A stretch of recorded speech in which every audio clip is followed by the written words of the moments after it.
ನಮಸ್ಕಾರ, ಹೋಮಿ ಹೋಮ್ ಚಾನೆಲ್ಗೆ ಸ್ವಾಗತ. ಇವತ್ತಿನ ಎಪಿಸೋಡಲ್ಲಿ ಕಡಲೆಪುರಿ ಉಸ್ಲಿ ಮಾಡೋದು ಹೇಗೆ ಅಂತ ತೋರಿಸ್ತಾ ಇದ್ದೀನಿ. ಮೊದಲಿಗೆ ಕೆಲವು ಎಸಳುಗಳ ಬೆಳ್ಳುಳ್ಳಿಯನ್ನು ಸಣ್ಣದಾಗಿ ಕಟ್ ಮಾಡ್ಕೊಳ್ಳಿ. ಈರುಳ್ಳಿಯನ್ನು ಉದ್ದದಕ್ಕೆ ಹೆಚ್ಕೊಳ್ಳಿ, ಅಥವಾ ನಿಮಗೆ ಬೇಕು ಅಂದರೆ ಚೌಕಾಕಾರಕ್ಕೆ ಕೂಡ ಹೆಚ್ಕೋಬೋದು. ಸಣ್ಣದಾಗಿ ಪುಡಿಯಾಗಿ ಹೆಚ್ಕೋಬೋದು.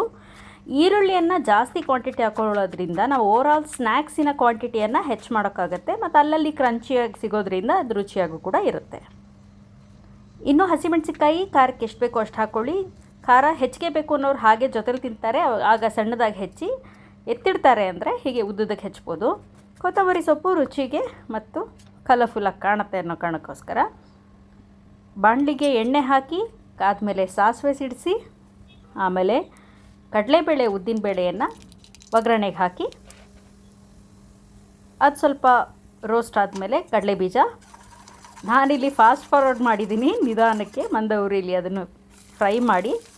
ಬೆಳ್ಳುಳ್ಳಿ ಹಾಕಿ, ಹಸಿಮೆಣಸಿನ್ಕಾಯಿ, ಈರುಳ್ಳಿ,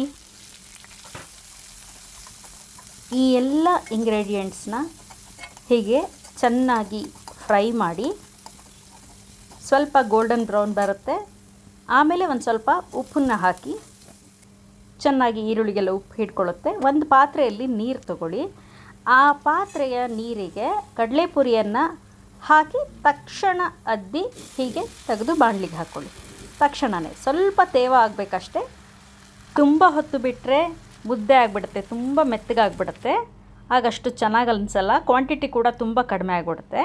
ಹೀಗೆ ಕೊತ್ತಂಬರಿ ಸೊಪ್ಪು ಹಾಕಿ, ರುಚಿಗೆ ಬೇಕಿದ್ರೆ ತೆಂಗಿನ ತುರಿ ಕೂಡ ಹಾಕ್ಬೋದು, ನಾನಿಲ್ಲಿ ಹಾಕಿಲ್ಲ.